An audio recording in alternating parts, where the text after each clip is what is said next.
جو حضرت عمر فاروق رضی اللہ تعالیٰ عنہ کے پوتی کے صاحبزادے ہیں،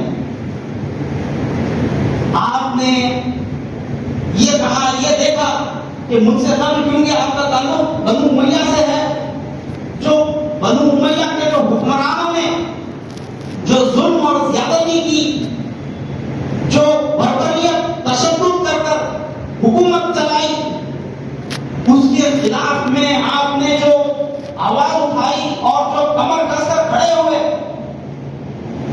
اور وہ ساری رسومات کو اور وہ سارے جو ہے نا حکومت کرنے کا جو انداز تھا ان لوگوں کا، بنو امیہ کے لوگوں کا، یعنی ظلم اور تشدد سے، بربریت سے، مسل پاور، طاقت کے بلبوتے پر، پیسوں کے بلبوتے پر جو حکومت چلاتے تھے، آپ نے ایک لخت ان تمام طریقوں کو، ان تمام اسوے کو ان کے ختم کر دیا.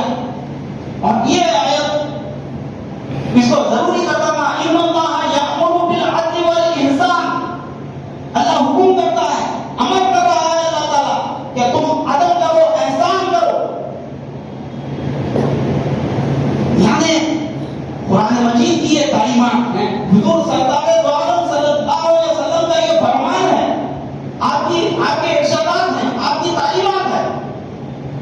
اور جب حضرت صدیق اکبر رضی اللہ تعالیٰ عنہ نے جب خلافت کا منصب آپ سنبھالتے ہیں تو لوگوں سے دریافت کرتے ہیں، پوچھتے ہیں، اے لوگوں، اگر میں حکومت چلانے میں یا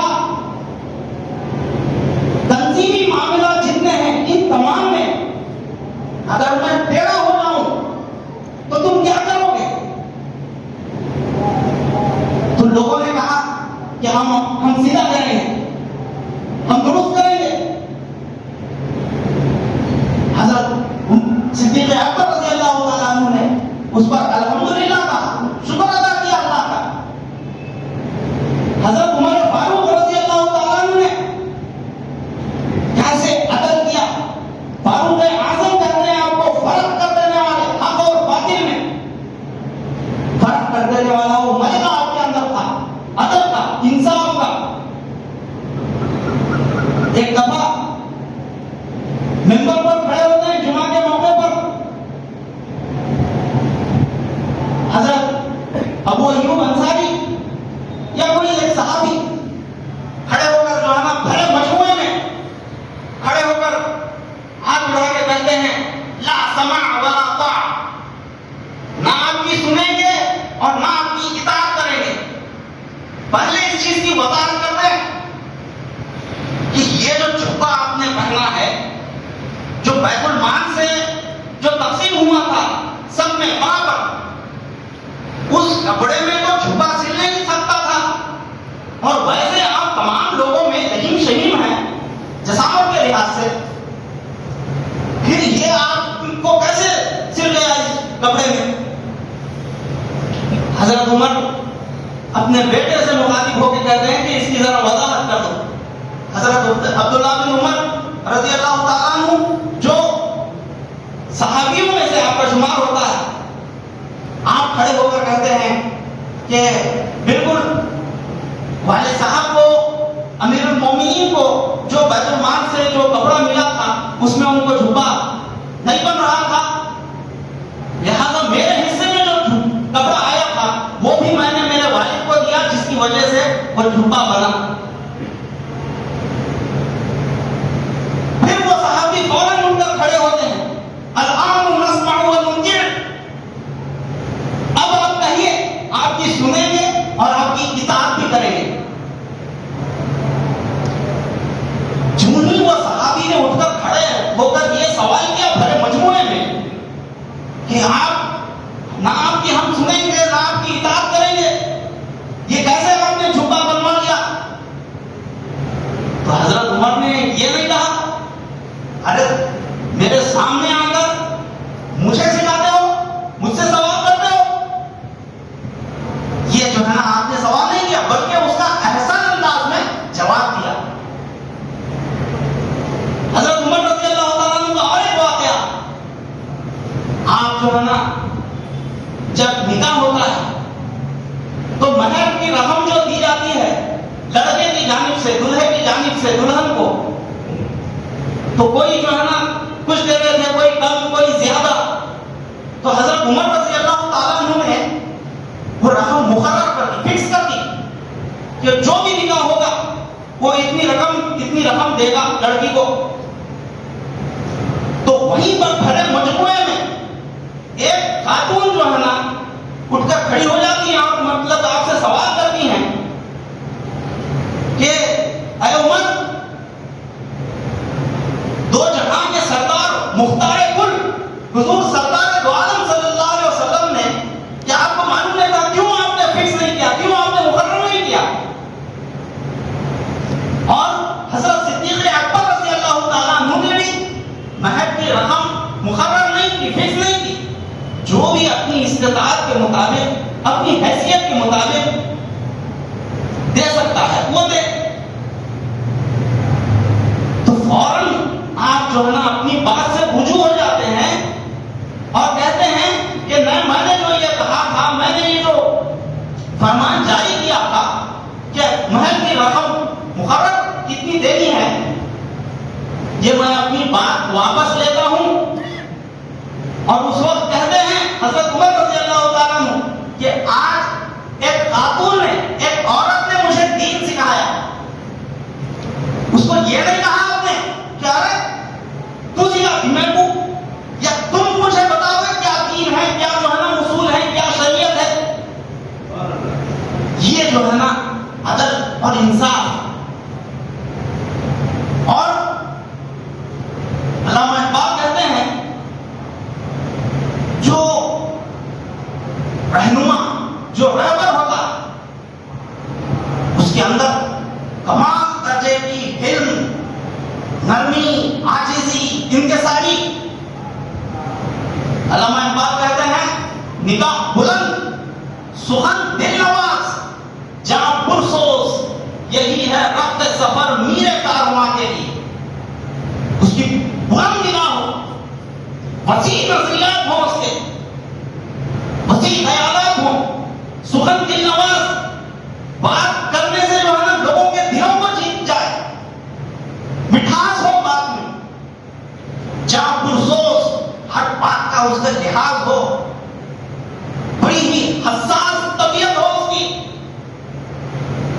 یہ جو ہے نا ایک میر کارواں کی کوالٹیز علامہ اقبال بیان کرتے ہیں. ویسے تو سارے قرآن مجید میں مومنانہ اوصاف اللہ تعالیٰ جا بجا بیان کیا ہے کہ کیسے مومنوں کے اوصاف ہونے چاہیے یا ان کا رویہ ہونا چاہیے.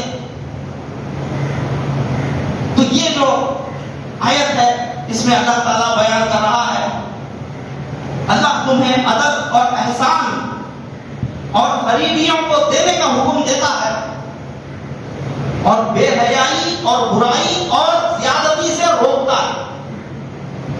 اس آیت پر ذرا اور فرمائیں. 6 چیزیں اس آیت میں اللہ بیان کر رہا ہے. 6 چیزیں ہیں. 3 اچھائیاں ہیں جو انسان کو عروج پر لے کر جاتی ہیں اور 3 کمزوریاں ہیں جس سے انسان اسفل السافلین میں، تاریکی میں، گمراہی میں چلا جاتا ہے اور اس کو پتہ تک نہیں چلتا اور وہ انتہائی پستی میں چلا جاتا ہے. وہ 3 اچھائیاں جو انسان کو روحانی کمال پر لے کر جاتی ہیں وہ یہ ہے کہ عدل کرنا ہے، انصاف کرنا ہے، اللہ کا یہ حکم ہے. اور دوسری جو چیز اللہ بیان کی احسان. یہ بہت اہم چیز ہے کہ اگر دلوں کو جیتنا ہے تو طاقت سے، زور بتا کر اور مال و دولت کے بلبوتے پر دلوں کو جیتا ہرگز نہیں جا سکتا. احسان کے ذریعے سے لوگوں کے دلوں کو جیتا جا سکتا ہے. جو دلوں کو فتح کر لے وہی فاتح ہے زمانہ. اور دلوں کو فتح کرنے کے لیے احسان کی ضرورت ہے. حضرت فرماتے حضور سرکار دو عالم صلی اللہ علیہ وسلم پر جو جانیں نشاور کرتی حضور کے حکم پر، اس کی وجہ کیا تھی؟ کیوں صحابہ کرام اپنے سر کو کفن باندھ کر، اپنی جان کو ہتھیلی میں لے کر سر بکف ہو کر میدان میں نکلتے ہیں حضور کے فرمان پر، حضور کے اشارے پر؟ وہ کیا وجہ تھی؟ وہ احسان تھا حضور کا، حضور کے بے شمار احسانات تھے جن کی وجہ سے صحابہ کرام نے اپنی جانوں کے نذرانے پیش کیے اسلام کو غالب کرنے کے لیے اللہ اور اس کے رسول کی اطاعت اور فرمانبرداری میں۔ حضرت عالم فرماتے ہیں سب سے بڑھ کر ایک احسان رسول اللہ کا اپنی ہی ذات میں توحید بتا کر چھوڑا۔ تو یہ جو ہے نا آئین سے، دستور سے کوئی مبرہ نہیں ہو سکتا، کوئی جو ہے نا ہر کوئی آئین کے دائرے میں اور اس کے اللہ کے احکامات کو، اللہ اور اس کے رسول کو جو حکم بنا لے، انہی کے ارشادات کو اللہ اور اس کے رسول کی اطاعت اور فرمانبرداری میں جو آتا ہے، یہ مومنانہ اوصاف اللہ تعالیٰ بیان کرتا ہے جا بجا قرآن مجید میں، اسی کا ذکر کر رہا ہے ان اللہ یأمر بالعدل والاحسان، کہ اللہ تمہیں حکم دیتا ہے کہ تم عدل کرو، احسان کرو لوگوں پر، اور جو ربوبیت کرتا ہے، ایک روحانی رہبر جو رہنما ہوتا ہے، وہ تمام اپنے متبعین کی، اپنے پیروکاروں کی ربوبیت کرتا ہے۔ تو وہ کیسے ربوبیت ہوتی ہے؟ ربوبیت کا انداز کیسے ہونا چاہیے؟ حضرت عالم فرماتے ہیں پیر و مرشد کہ ربوبیت حرکت میں آ ہی نہیں سکتی جب تک کہ ربوبیت کرنے والے کے دل میں رحم نہ ہو۔ ربوبیت کرنے والے کے دل میں اگر رحم نہیں ہے تو وہ ربوبیت عمل میں یعنی حرکت میں ہی نہیں آ سکتی۔ جب ربوبیت حرکت میں نہ آئے تو انسان جو ہے نا روحانی ترقی کیسے کر سکے گا؟ آپ کے متبعین میں متقیانہ ماحول کیسے پیدا ہوگا؟ اور آپ جب آپ کے متبعین متقی نہیں ہیں تو آپ وجالی ملت کا یعنی ربنا هب لنا من ازواجنا وذرياتنا قرة اعین واجعلنا للمتقین اماما کی جو دعا ہم کہتے ہیں کہ وجعلنا للمتقین اماما، کیسے بن سکتے ہیں آپ؟ اس جو ہے نا متقیوں کے امام بننے کے لیے حضرت عالم جو ہے نا کیسے ربوبیت کرتے ہیں اپنے متبعین کی، کیسی ان کی تربیت کی جاتی ہے، کیسے ان کے اندر دنیاوی کثافت کو نکال باہر کیا جاتا ہے، کیسے ان کو میدانوں میں بھیج کر ان کا تزکیہ کیا جاتا ہے۔ حضرت عالم فرماتے ہیں یعنی جب تک انسان کا تزکیہ نہ ہو، تزکیہ سے مراد پاک، اس کا قلب اور اس کے خیالات، اس کی صحبت، ہر چیز میں پاکی ہونی چاہیے۔ واللہ یحب المطہرین، اللہ پاک لوگوں کو محبت کرتا ہے، پاک لوگوں سے۔ تو جب تک ہم موتو قبل ان تموتو کی طرح زندگی نہیں بسر کرتے، موتو قبل ان تموتو سے کیا مطلب، کیا مراد؟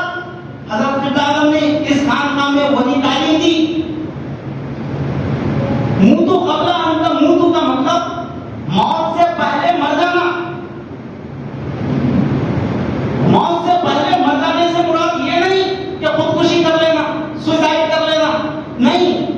موت سے پہلے مر جانا سے مراد حضرت عالم فرماتے ہیں کہ موت تو انسان کو ایک ہی دفعہ آتی ہے، جب وہ موتو قبل ان تموتو کی موت بن جائے، یعنی اپنی دنیاوی خواہشات کو، اپنے جو ہے نا مرضی کو، اپنے نفس کو ان تمام چیزوں کو جب ایک لفظ ختم کر دیتا ہے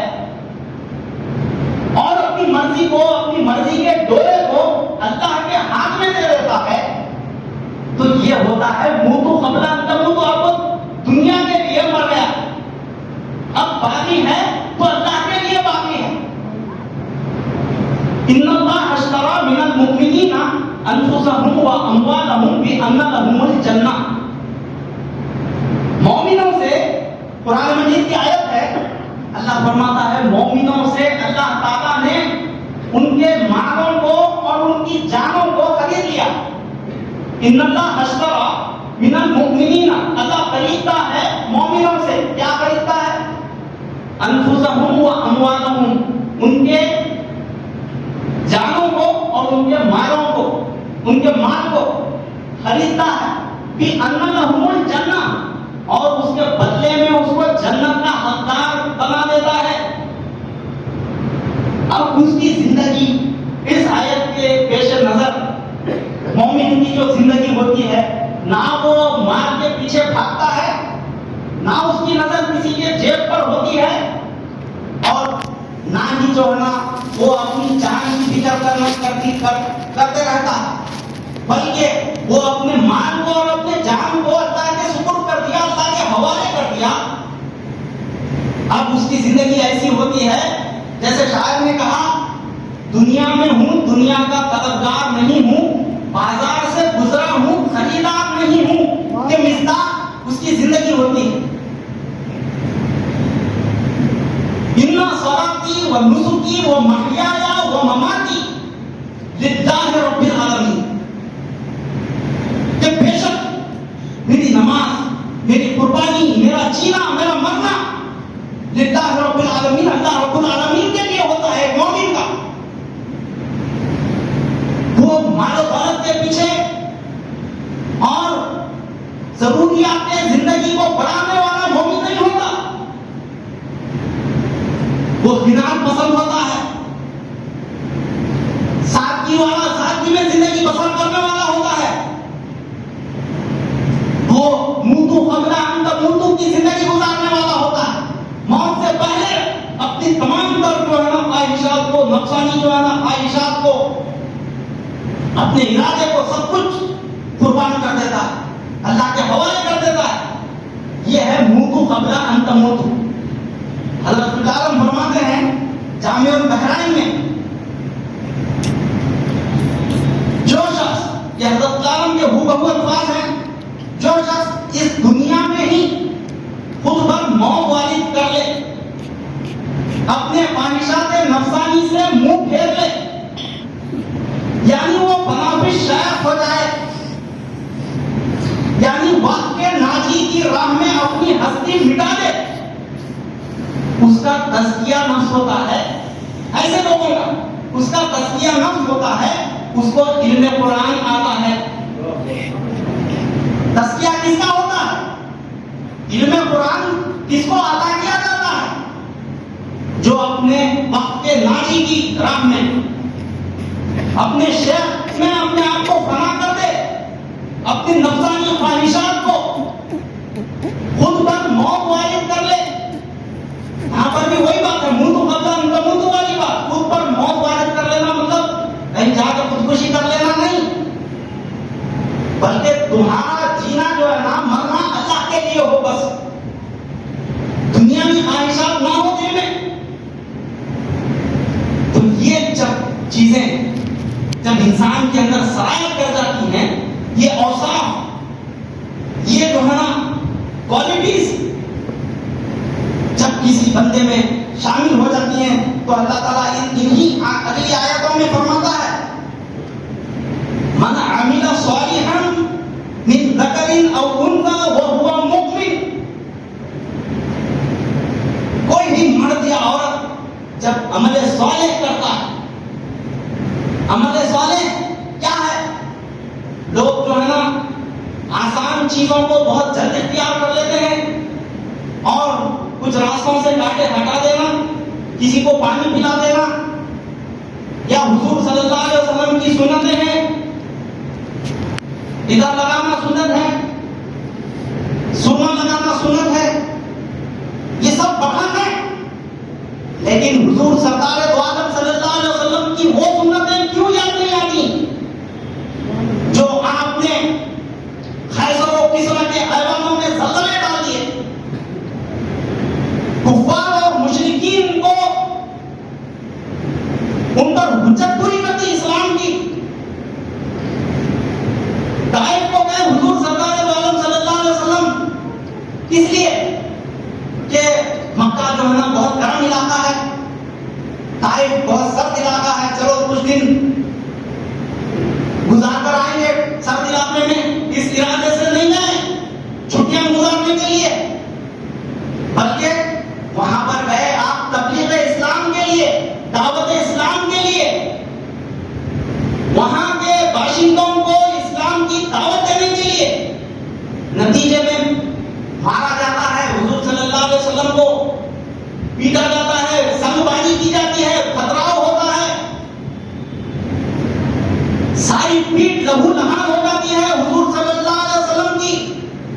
آپ کے نالے میں، آپ کے جوتیوں میں خون جم جاتا ہے. حضرت زید بن حارث رضی اللہ تعالیٰ عنہ آپ کے ساتھ ہوتے ہیں اس وقت. وہاں کے جو لوگ تھے، شریر لوگوں کو، بدماشوں کو، نوجوانوں کو حضور کے پیچھے جو ہے نا لگاتے ہیں کہ مارو ان کو، سنبھالی کرو. کئی میل تک حضور صلی اللہ علیہ وسلم کو مارا گیا، پتھراؤ کیا گیا، سنبھالی کی گئی. حضور ایک باغ میں جو ہے نا پناہ لیتے ہیں، وہاں پر فرشتے کا نزول ہوتا ہے.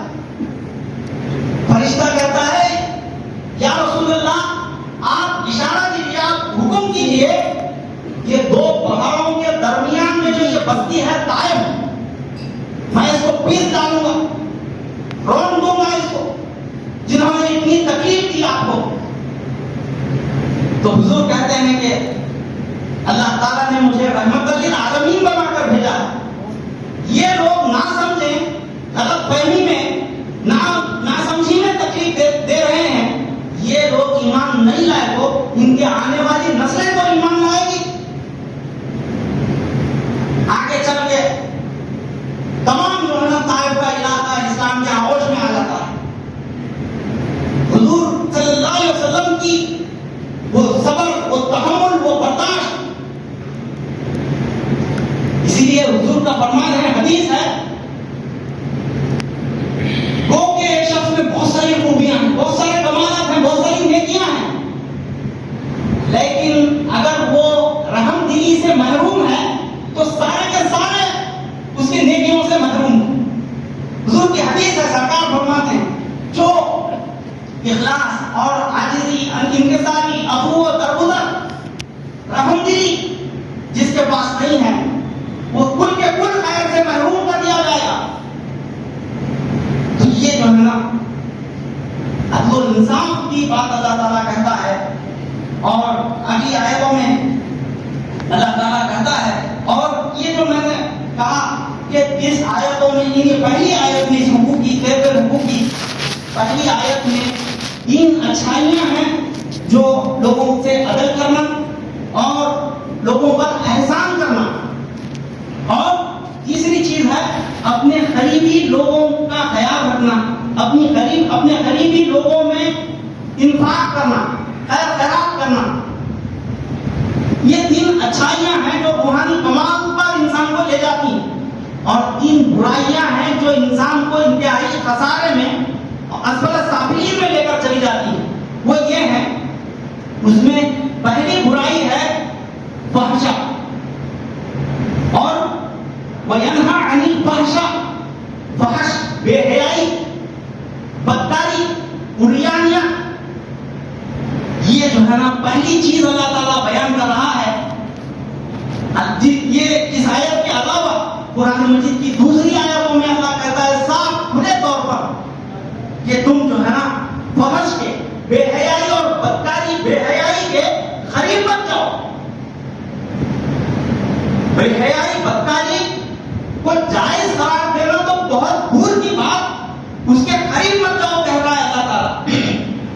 اور دوسرا ذکر کر رہا ہے اللہ تعالیٰ، دوسری جو برائی ہے وہ ہے منکر برائی، ہر قسم کی برائی جو لوگوں ایک سے دوسرے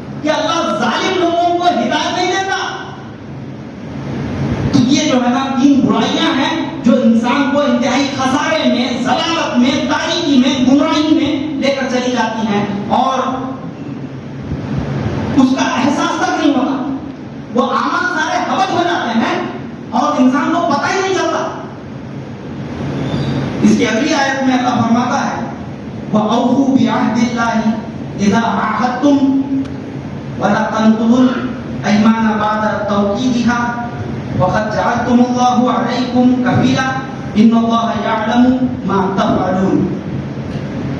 یہاں پر اس آیت میں اللہ تعالیٰ اور اللہ تعالیٰ کے عہد کو پورا کرو، جب تم عہد کر لو اور قسموں کو ان کے پکا کرنے کے بعد مت توڑو اور تم اللہ تعالیٰ کو اپنا ضامن کر چکے ہو، اللہ جانتا ہے جو تم کرتے ہو۔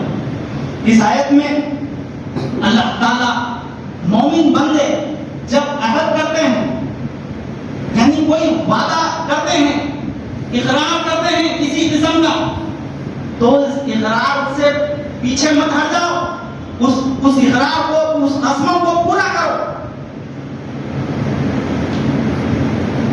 لقد عثمان و سید السادات الحسنی والحسینی، پیر فقیر امام الناس امام الجہاد حضرت مولانا صدیق دیندار چند بسویشور صاحب قدس اللہ سر العزیز کا صدقہ و طفیل ہے، احسان ہے کہ آپ نے جو یہاں پر عہد لیا لوگوں سے، جو اقرار کیا آپ نے، یہ جو ہے نا کوئی ایک اپنی طرف سے کوئی الگ بات، کوئی من گھڑت باتیں نہیں تھی، نہیں ہے اس میں۔ حضرت ابراہیم نے جو بیعت کے الفاظ رکھے ہیں، جو عہد لیا جاتا ہے، جو اقرار کیا جاتا ہے، وہ بالکل منو عن قرآن اور احادیث کی روشنی میں کیا ہے الفاظ کہ میں اپنے گناہوں سے توبہ کر کے یہ اقرار کرتا ہوں، یہ عہد کرتا ہوں، یہ اقرار کرتا ہوں کہ دین کو دنیا پر مقدم رکھوں گا۔ یہ جو ہے بہت اہم بات ہے اور غور کرنے والی بات ہے۔ یہ جو بیعت جب کرتے ہیں یہ صرف فارمیلٹی کے طور پر نہیں ہے، یہ رسمی جو ہے نا کوئی ایک رسم نہیں ہے کہ چلو جو ہے نا بیعت کریے اور جو ہے نا پھر وہی رفتار بیٹھنگی جو پہلے تھی سو اب بھی ہے، یہ معاملہ نہیں ہوتا۔ اللہ فرماتا ہے اپنے عہد کو وَأَوْفُوا بِعَهْدِ اللَّهِ إِذَا عَاهَدتُّمْ، اپنے عہد کو پورا کرو، پیچھے مت ہٹو۔ کیا ہے وہ عہد جو حضرت عالم کے ہاتھ پر، چاہے کسی بھی شخص کے ہاتھ پر آپ بیعت کریں، کسی بھی جو ہے نا مبلغ کے ہاتھ پر بیعت کریں تو وہ بیعت حضرت عالم ہی کی بیعت کہلائی جاتی ہے۔ تو وہ جو ہے نا باتیں یہ ہیں کہ دین کو دنیا پر مقدم رکھوں گا، یہ عمل میں بھی ہونا چاہیے، صرف جو ہے نا وہاں پر کہہ دیے اور آگے پلٹ کے جو ہے نا وہی اپنی دنیا میں اور جو ہے نا بیوی بچوں میں اور جو ہے نا کاروبار تجارت میں آپ پھنسے ہوئے ہیں۔ نہیں، دین کو دنیا پر مقدم رکھوں گا سے مطلب آپ کا ہر کام، آپ کا ہر عمل پہلے اللہ اور اس کے رسول کی مرضی کے مطابق ہو، دین کا کام پہلے ہو، اللہ کو راضی کرنے والے پہلے عمل کریں، اس کے بعد اپنی دنیا کی جو بھی ضروریات ہیں، مصروفیات ہیں، اس کو بعد میں پورا کریں۔ دین کو دنیا پر مقدم رکھوں گا اور دین اسلام کے پھیلانے کے لیے ہر وقت جان اور مال سے تیار رہوں گا۔ یہ اقرار کیا ہے سبوں نے، ہر وقت نہیں جو ہے نا صرف سال میں ایک دفعہ یا کسی خاص موقع پر ہم تیار رہیں گے، ایسا اقرار تو نہیں کیا۔ ہر وقت جان اور مال سے تیار رہوں گا دین اسلام کے پھیلانے کے لیے۔ تو ذرا اس پر غور کریں، اس پر ان باتوں کا محاسبہ کریں، دیکھیں کہ ہم ان باتوں پر کہاں تک عمل پیرا ہیں، کہ ہم دین اسلام کے پھیلانے کے لیے کیا ہر وقت ہم تیار ہیں، کیا ہماری خدمات ہیں دین اسلام کے پھیلانے میں، ہم نے کتنا جو ہے نا دین کو پھیلایا، کتنے لوگوں تک اسلام کے پیغام کو عام کیا، کتنے لوگوں کو جو ہے نا گمراہی سے، ضلالت سے، اندھیرے سے، تاریکی سے نکال کر ہدایت کی طرف لے کر آئے۔ تو یہ جو ہے نا اللہ فرماتا ہے، یہ یعنی حضرت عالم کے جو الفاظ ہیں بیعت کے کہ دین اسلام کے پھیلانے کے لیے ہر وقت جان اور مال سے تیار رہوں گا۔ یہ دو چیزیں ہو گئے، تیسری چیز ہے اور حتی الامکان قرآن مجید کے احکامات کی پابندی کروں گا. حتی الامکان سے مطلب میری پوری طاقت سے، میری پوری کوشش کے ساتھ جہاں تک ہو سکے میں قرآن مجید کے، اللہ تعالیٰ کے احکامات کی پابندی کروں گا، اس پر عمل پیرا رہوں گا. یہ جو ہے نا بیعت کے الفاظ ہیں، یہ قرآن مجید سے ہٹ کر نہیں ہے. حضور سرکار دو عالم صلی اللہ علیہ وسلم کی احادیث سے، آپ کے ارشادات سے ہٹ کر یہ باتیں نہیں ہیں. ان چیزوں کا جو ہے نا پاس و لحاظ اور ان چیزوں کو عملی جامہ پہنانا چاہیے. صرف جو ہے نا یہ زبان کی جو ہے نا آپ نے ایک الفاظ ادا کر دیے اور پھر جو ہے نا بس اپنی جو ہے نا دنیاوی کثافتوں میں اور اپنے قلب کو جو ہے نا دنیاوی کثافتوں سے بھر رہے ہیں. اللہ حضور فرماتے ہیں قلوب المومنین عرش اللہ تعالی، مومن کا جو قلب ہوتا ہے وہ اللہ کا عرش ہوتا ہے، اللہ کے بیٹھنے کی جگہ ہوتی ہے. اللہ کا مسکن کیا ہے؟ مومن کا قلب ہے. حدیث قدسی ہے لا یسعنی ارضی ولا سماعی بل یسعنی قلب المومن التقی. اللہ فرماتا ہے کہ میں زمین اور آسمان میں ڈھونڈنے کے لیے جگہ تلاش کرا کہ میں کہاں پر بیٹھوں، میرا عرش کہاں پر ہو، میرا مسکن کہاں ہو. اللہ فرماتا ہے کہ مجھے نئی جگہ نہیں ملی، بل یسعنی قلب المومن التقی. اگر مجھے جگہ ملی تو ایک مومن متقی کے قلب میں مجھے جگہ ملی. ارض و سما کہاں تیری وسعت کو پا سکے، میرا ہی دل وہ ہے کہ جہاں تو سما سکے. نعرہ تکبیر. مصطفیٰ فرمائے یہ کہتا ہے خدا میں زمین اور آسمان میں نہیں سما، دل میں مومن کے سماتا ہوں عجب، ان دلوں سے ڈھونڈ لے کر ہے طلب. یہ جو ہے نا ایسے قلب میں جو متقی، مطہر، مصفا، پاک، عظیم، انتہائی حلم، نرمی، عاجزی، ان کے ساری عفو و درگزر، یہ کمالات مومنانہ اوصاف جس کے اندر ہوتے ہیں، ویسے جو ہے نا قلب میں اللہ سما سکتا ہے، ویسے دلوں میں اللہ اپنی جگہ بناتا ہے. پھر وہ جس دل میں اللہ بیٹھ جاتا ہے تو اس کا دیکھنا اللہ کا دیکھنا ہوتا ہے، اس کا پکڑنا اللہ کا پکڑنا ہوتا ہے، اس کا چلنا گویا اللہ کا چلنا ہوتا ہے. ما تشاؤون الا ان یشاء اللہ، اس کی مرضی اللہ کی مرضی ہو جاتی ہے. تو یہ قرب نوافل کی حدیث ہے جس میں سرکار فرماتے ہیں جب مومن بندہ نوافل کی کثرت سے، حضرت عالم اس کی تشریح میں فرماتے ہیں نوافل سے مراد ایک مثال دے کر کہتے ہیں کہ ایک اسٹوڈنٹ، ایک طالب علم ایگزام میں جو ہے نا سوال کا پرچہ لے کر لکھتا ہے، جو آسان سوالات ہوتے ہیں یعنی جو چیزیں اس کو یاد ہیں وہ پہلے لکھ لیتا ہے. کامیابی والے جس سے کامیاب ہو جاؤں گا، میں اس کو یقین ہوتا ہے ان چیزوں سے، ان سوالات کے جوابات دینے سے میں کامیاب ہو جاؤں گا، وہ اس کے جوابات لکھ دیتا ہے. پھر اس کے علاوہ جو بقیہ سوالات ہیں اس کا بھی جواب دیتا ہے، اس کے بھی جواب لکھتا ہے.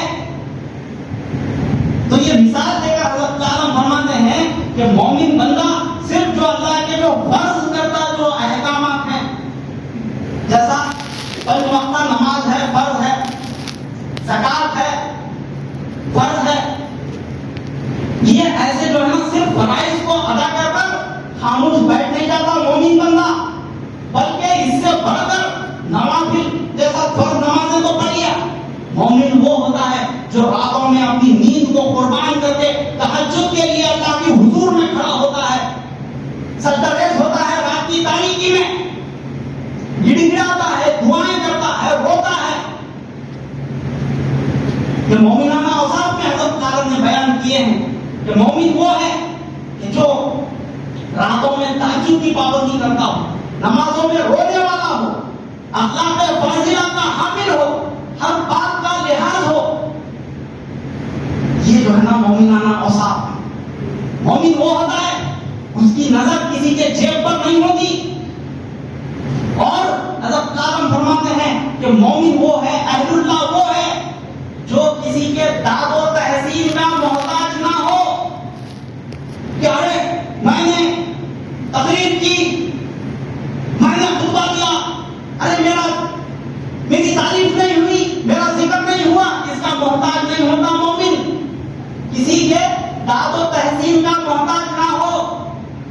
جو ہے نا مومنانہ اوصاف ہیں جو ہر بندے کے اندر پیدا ہونے چاہیے، تب کہیں جا کر انسان جو ہے نا خدائی تعلقات اس کے پیدا ہو سکتے ہیں اور اللہ کا قرب اس کو نصیب ہو سکتا ہے۔ اللہ تعالیٰ سے دعا ہے کہ اللہ تعالیٰ ہم تمام سے دین اسلام کی خدمت دے۔ بارک اللہ لنا ولکم فی القرآن العظیم ونفعنا إياكم بالآيات والذكر الحكيم إنه تعالى جواد كريم ملك عظيم رؤوف رحيم رحيم۔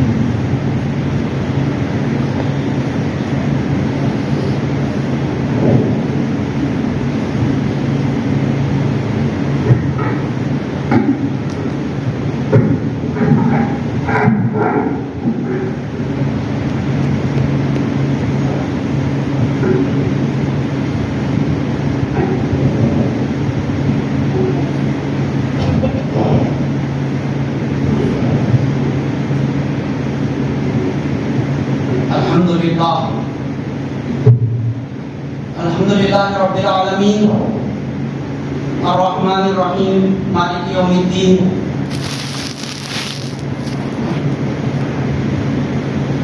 ایاک نعبد و ایاک نستعین اهدنا الصراط المستقیم صراط الذین انعمت علیہم غیر المغضوب علیہم ولا الضالین آمین۔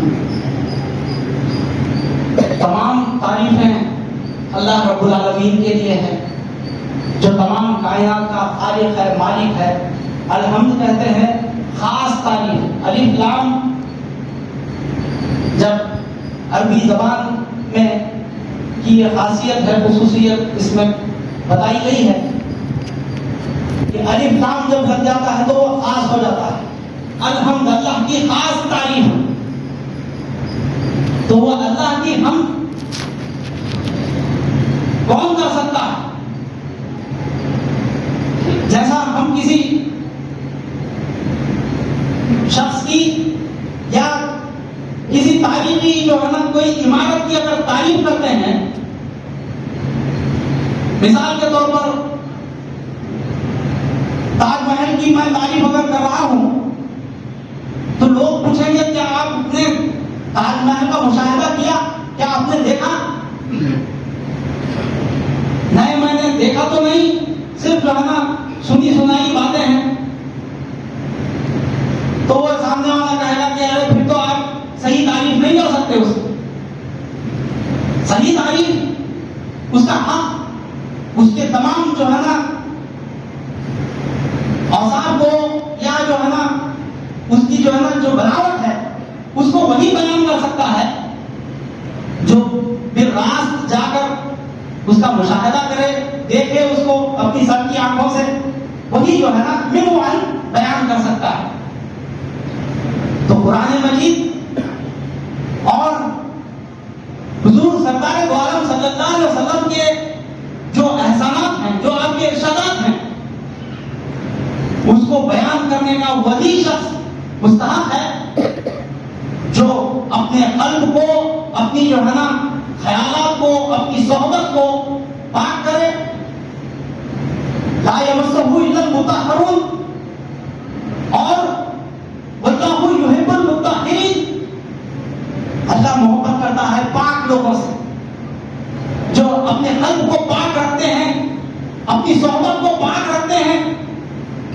کیونکہ فارسی کا شعر ہے صحبت صالح ترا صالح کند، صحبت طالع ترا طالع کند۔ نیک لوگوں کی صحبت میں بیٹھنے پر انسان نیک بن جاتا ہے، اور برے لوگوں کی صحبت میں بیٹھنے پر انسان برا ہو جاتا ہے۔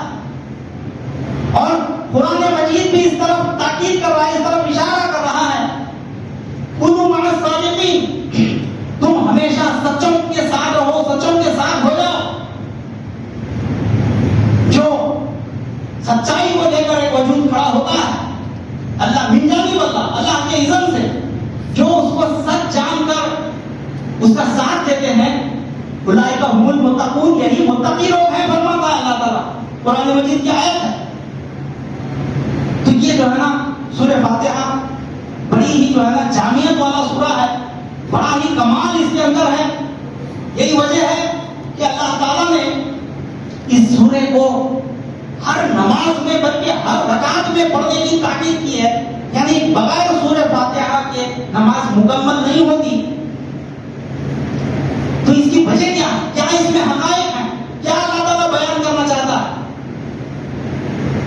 پیر و مرشد حضرت قبلہ اعظم فرماتے ہیں کہ دنیا کا کوئی شخص کسی بھی قسم کی کتاب سے یا کسی بھی جو ہے طریقے کا اگر سوال کرے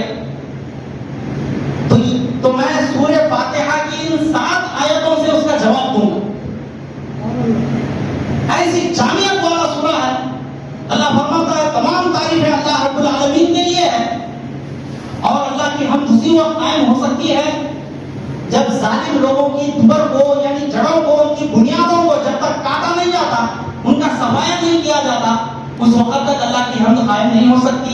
اللہ خود فرماتا ہے قرآن مجید میں فَقُضِيَ دَابِرُ الْقَوْمِ الَّذِينَ ظَلَمُوا وَالْحَمْدُ لِلَّهِ رَبِّ الْعَالَمِينَ، کہ جب تک ظالم لوگوں کی جڑوں کو کاٹا نہیں جاتا اس وقت تک اللہ کی حمد قائم نہیں ہو سکتی، کیونکہ ظالم جو ظلم کرتا ہے، تشدد، بربریت، زیادتی کرتا ہے، جیسا کہ یہ جو ہے ابھی تلاوت کی گئی ان اللہ یأمر بالعدل والإحسان وإیتاء ذی القربى وینہی عن الفحشاء والمنکر والبغی، جو زیادتی کرتا ہے اس کے تعلق سے اللہ فرماتا ہے واللہ لا یہدی القوم الظالمین، اللہ ظالم لوگوں کو ہدایت نہیں کرتا۔ تو یہ ظالم لوگوں کی جب تک بنیادوں کو، ان کی جڑوں کو جب تک کاٹا نہیں جاتا اس وقت تک اللہ کی حمد آپ قائم نہیں کر سکتے۔ جو رحمان ہے بلا بدل دینے والا ہے، رحیم ہے ایک کا 10 گنا دیتا ہے۔ کب؟ جب اللہ کی مکمل تابعداری میں، اس کی اطاعت اور اس کی فرما برداری میں جب آپ آ جاتے ہیں، جب اللہ کی راہ میں جب آپ نکلتے ہیں، تب من دھن کی بازی لگا دے کر تب اللہ جو ہے نا کہتا ہے کہ میں رحیم ہوں، یعنی میرے مومن بندوں کے لیے میں ایک کا 10 گنا دینے والا ہوں۔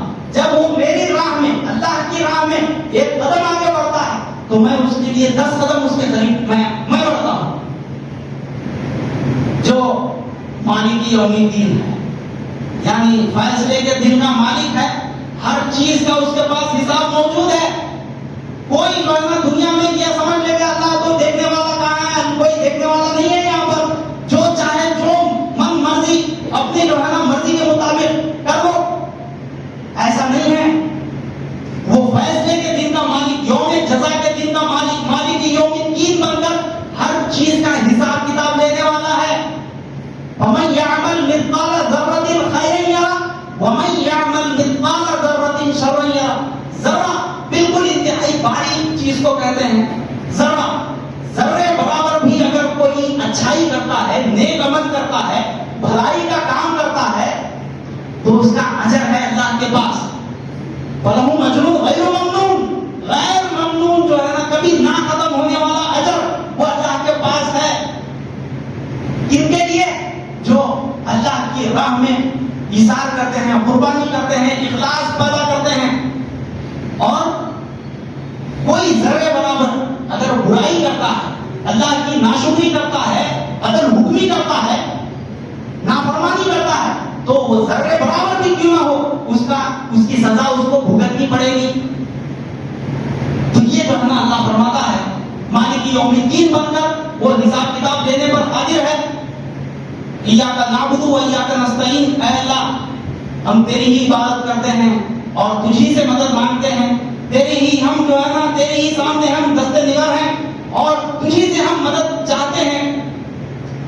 مکمل طور پر ایاک نعبد و ایاک نستعین کا مطلب یہ ہے کہ اپنے آپ کو سرنڈر کر دینا، اپنے آپ کو حوالے کر دینا اللہ کے۔ اے اللہ ہم تیری ہی عبادت کرتے ہیں اور تجھی سے ہم مدد کے جو ہے نا طلبگار ہیں۔ یہ ایک مومن کا شیوا ہوتا ہے۔ ایاک نعبد و ایاک نستعین اہدنا الصراط المستقیم، اے اللہ ہم جو یہ جو تم نے راستے بتائے، جو تیری حمد کو قائم کرنا ہے، جو تو بلا مدد دے رہا ہے، ایک کا 10 گنا دے رہا ہے، اور پھر تو حساب کتاب لینے پر بھی قادر ہے، اور ہم تیری ہی عبادت کر رہے ہیں اور تجھی سے مدد مانگ رہے ہیں۔ اے اللہ یہ اس راستے پر ہم نکل پڑے ہیں، ہمیں استقامت دے۔ اہدنا الصراط المستقیم، ہم یہ جو استقامت طلب راستہ ہے ہمیں اس پر گامزن رکھ، ہمیں اس پر ثابت قدم رکھ، ہمارے پاؤں کو، ہمارے ایمان کو جمائے رکھ۔ صراط الذین انعمت علیہم، اے اللہ، ہر مومن بندہ دیکھیے کمال سورہ فاتحہ کا دعا کرتا ہے، اے اللہ ہمیں ان لوگوں کے راستے پر چلا جن پر تیرا انعام ہوا، جو منع والے گروہ ہے، جو تیرے مخرب بندے ہیں، اے اللہ ہمیں ان لوگوں کے راستے پر چلا۔ کون ہے مخرب بندے؟ انعام یافتہ لوگ کون ہیں؟ من النبیین والصدیقین والشہداء والصالحین، یہ اللہ کے مقرب بندے، ان کے نقش قدم پر ہمیں چلا۔ ان کی زندگی کیسی تھی؟ جو نبیین تھے، صدیقین تھے، شہداء تھے، صالحین تھے، وہ مصیبتوں میں، آزمائشوں میں، امتحانات میں کئی جو ہے نا شہر بدر کیے جا رہے ہیں، کبھی محروس کر دیے جا رہے ہیں، کبھی جو ہے نا ان پر پابندی لگ رہی، کبھی زبان بندی ہو رہی۔ تو یہ جو ہے نا انعامات ہیں۔ حضرت عالم فرماتے ہیں ورثہ انبیاء ملتا ہے ہمیں جیلوں میں، خود بنا لیتے ہیں جنت کو جہاں جی چاہا۔ نعرہ تکبیر! یعنی ایک مومن جو بندہ ہوتا ہے وہ جو ہے نا مصیبتوں سے گھبراتا نہیں۔ مصیبت آ رہی ہے تو پتلی گلی نہیں دیکھتا مومن بندہ، بلکہ مصیبتوں میں ہاتھ ڈالتا ہے۔ شاید کہتے ہیں مصیبت کو خود ہی بلاتا چلا جا، علم حریت کا اڑاتا چلا جا۔ مومن بندہ مصیبتوں میں ہاتھ ڈالتا ہے، اس کو پتا ہوتا ہے کہ میں یہ راستے پر جاؤں گا تو مصیبت آئے گی، اس کی پرواہ نہیں کرتا۔ حضرت عالم اکا تنہا اس ہندوستان کی سرزمین پر کھڑے ہوتے ہیں اللہ کی حمد کو قائم کرنے کے لیے، اللہ کے دین کے نفاذ کے لیے۔ آپ کو ہر چیز کا علم تھا، 40 جیلیں، 84 حوالات آپ نے برداشت کیے، پر اس کے باوجود بھی آپ ہمت نہیں ہارے، پیچھے نہیں ہٹے، ہمت آپ کی پست نہیں ہوئی، بلکہ آخر میں کہتے ہیں یہ ساری مصیبتیں، 40 جیلیں، 84 حوالات اور جو ہے نا کئی ضوابطیاں، شہر بدر کیے گئے، یہ ساری مصیبتیں حضور سردار دو عالم صلی اللہ علیہ وسلم کی محبت میں میں نے برداشت کری۔ اللہ اکبر! یہ جو ہے نا ایک مومن بندے کا شیوا، اس کی پہچان ہے کہ وہ جب کبھی بھی بات کرے گا اللہ اور اس کے رسول کی بات کرے گا، دنیاوی گفتگو نہیں کرے گا۔ یہ جو ہے نا مومنانہ اوصاف ہے۔ اللہ جو ہے نا ہر مومن بندہ دعا کر رہا ہے، اے اللہ ہمیں ان لوگوں کے راستے پر چلا جن پر تیرا انعام ہوا۔ اور آخر میں جو ہے نا دعا کرتا ہے غیر المغضوب علیہم ولا الضالین، اے اللہ ہمیں ان لوگوں کے راستے پر مت چلا جن پر تیرا غضب ہوا اور جو گمراہ ہو گئے۔ غضب کس پر ہوا؟ گمراہ کون ہوئے؟ یہ یہود و نصارہ ہیں جن پر اللہ کا غضب ہوا اور جو گمراہ ہو گئے۔ ان کی تقلید سے، ان کے ظاہر و حلیت سے ہمیں اجتناب کرنا ہے، بچنا ہے، ان کے چال چلن سے، ان کے مکر و فریب سے ہمیں بچنا ہے، یہود و نصارہ کی سازشوں سے اللہ ہمیں بچائے اور اللہ دین کو غالب کرے۔ ان کی تقلید سے بھی بچنا ہے۔ آج یہ جو انگریزی جو ویسٹرن کلچر ہے، جو پینٹ شرٹ، یہ ظاہری جو حلیہ ہے، اس سے بھی ہمیں جہاں تک ہو سکے اجتناب کرنا ہے۔ ڈھیلے ڈھالے کپڑے جو ہے نا پہننے کی تاکید ہے۔ اللہ تعالیٰ سے دعا ہے اللہ تعالیٰ ہمیں دین اسلام پر قائم رکھے اور اس پر عمل کرنے کی، قرآن مجید پر عمل کرنے کی توفیق عطا فرمائے۔